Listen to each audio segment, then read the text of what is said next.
The Witcher 4 just got a massive update that might have flown under the radar for some of you, but for those of us paying attention to the details, this is absolute gold. Now, we've been sitting here in January 2026 wondering what the heck is going on with CD Projekt Red since they dropped that not in 2026 bombshell a couple of months back, and suddenly, boom! We get this. And no, it's not a new trailer, it's not a release date, but it is something that arguably matters just as much for the actual quality of the game. We just found out that industry titan Russell Brower has officially joined CD Projekt Red as the audio director. And if that name doesn't immediately ring a bell, you need to sit down, because this is the guy who basically defined the sound of Blizzard Entertainment for over a decade. We are talking about the massive orchestral swells of World of Warcraft, the dark, gothic ambiance of Diablo 3, and the punchy, satisfying soundscapes of Overwatch. This is a match made in heaven, or maybe a match made in the continent, depending on how you look at it. So, you're probably asking yourself, why is this one hire such a big deal? Why should I care about who the audio director is? And the answer is actually really simple: immersion. You know, we talk so much about graphics, about ray tracing, about Unreal Engine 5, which we know The Witcher 4 is running on, but half of the experience of a game, arguably the most subconscious part that pulls you in, is the audio. And getting someone like Brower, who is literally a legend in the industry, tells me that CD Projekt Red is not messing around with this new saga. They aren't just trying to match The Witcher 3, they are trying to surpass it in every single way. Now, usually when a studio hires a big name like this, it's a signal. It's a signal that they're doubling down on the epic scale of the project. You don't bring in the guy who scored the fall of the Lich King unless you were planning to deliver a story and a world that feels just as momentous. And this actually lines up perfectly with everything else we've been hearing lately. Now, I know some of you were disappointed, maybe even a little crushed when they confirmed late last year that the game isn't coming in 2026. I get it, we all want to play it right now. But seeing this kind of talent joining the team right now, in the middle of full production, it actually makes me feel a lot better about the wait. It means they're using this time to get the right people in the right seats. It's not just about throwing 400 developers at a code base and hoping for the best, it's about curation. And Brower is a curator of vibes. Like, think about the Skellige Isles in Witcher 3, that music, that wind howling, it's iconic. Now imagine that level of atmosphere, but powered by the next generation audio tech in Unreal Engine 5, directed by the guy who knows how to make fantasy worlds feel ancient and massive. It has me absolutely hyped. Now, with that being said, we have to kind of put our tinfoil hat on for a second here. Because hiring a guy known for World of Warcraft and Diablo, does that mean we might see a shift in the tone of the game? We already know Ciri is likely taking the lead here based on all the teasers and that smoking gun trailer from the Game Awards back in December. Her story is naturally a bit different from Geralt's. It's more about traversing worlds, dealing with the wild hunt on a cosmic scale, maybe even dipping into some darker, more high fantasy elements compared to the gritty, low fantasy mud of Geralt's path. Brower's background in high fantasy could be a hint that we're going to see some really wild locations. I mean, if Ciri is hopping between dimensions, we need soundscapes that sound alien, that sound terrifying, and this is the guy who can deliver that. And it's really interesting that this news came out via LinkedIn and Screen Ranter rather than a big press release. It's almost like they're quietly assembling this dream team without trying to make too much noise until they're ready to show us something substantial. And that's a strategy I can respect. After the whole Cyberpunk 2027 launch disaster, which, yeah, they fixed it, Phantom Liberty was incredible, but we all remember 2020.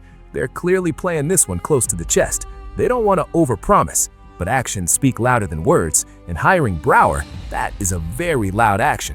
It's a statement of intent. It says, we have the budget, we have the ambition, and we're gonna make your ears bleed with how good this game sounds. So, let's look at the timeline here.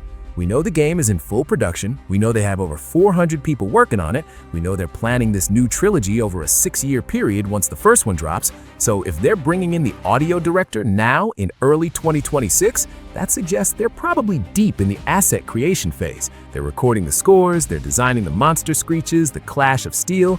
It feels like the pieces are finally coming together. It makes the 2027 release window feel very real and very achievable. And another thing that has me excited is the engine. Moving to Unreal Engine 5 was a controversial choice for some die-hard fans of the Red engine, but from a technical standpoint, it opens up so many doors. The audio capabilities in Unreal Engine 5 are insane. We're talking about real-time acoustic simulation, where the sound of a monster growling in a cave actually bounces off the walls differently than it would in a forest. And with a veteran like Brower at the helm, you know he's going to push that tech to its absolute limit. He's not just going to use the default settings, he's going to want to create a soundscape that is dynamic, that reacts to your gameplay. Imagine hearing a drowner lurking in the muck behind you and being able to pinpoint its location just by the squelch of the mud because the 3D audio is that precise. That is the kind of stuff that elevates a game from great to masterpiece. Now, you also have to consider what this means for the rest of the team. When you bring in a heavyweight like this, it elevates everyone else's game. It boosts morale. It tells the level designers, the writers, the concept artists that this project is the real deal. It's not just another sequel, it's a flagship title for the entire industry, and CD Projekt Red needs that win. They need The Witcher 4, or Project Polaris, whatever you want to call it, to be a 10 out of 10. They need to reclaim that throne as the kings of the RPG genre. And every piece of news we get, even something as boring as a corporate hire, is a puzzle piece showing us how they're planning to do it. So, yeah, I'm feeling pretty good about this. I know the wait is painful, I know we're all starving for gameplay, but I'm a firm believer that good things come to those who wait, especially in game development. And let's be real, the music of The Witcher has always been its soul. Anyone? That combat music is burned into our brains. It's a huge legacy to live up to. Bringing in fresh blood, especially someone with a slightly different stylistic background, could give us a soundtrack that honors that Slavic folk root but evolves it into something new. Maybe something more cinematic, more driving. Ciri is faster, her combat is more magical. The music needs to reflect that speed and that power. So, this update might not be the flashy trailer you were hoping for this month, it might not be the release date announcement, but in many ways, it's better.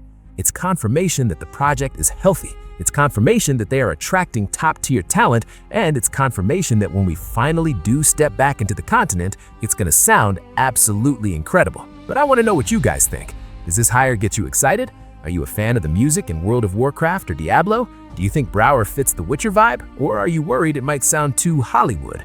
Let me know your thoughts down in the comment section. I read all of them, and I'm really curious to see if you guys think audio is as important as I do. And seriously, if you're still upset about the 2026 delay, let me know if this softens the blow at all. Personally, I'm willing to wait for perfection. Anyway, that's gonna wrap it up for this video, guys. Just a quick update, but a really important one. I'll be keeping my eyes peeled for any more leaks, any more technical smoking guns on the Steam database, or any more LinkedIn updates that give us a clue about what CDPR is cooking. Until then, keep your swords sharp, keep your potions brewed, and like the video if you know what's good for you. This has been your host, and I will talk to you guys in the next video.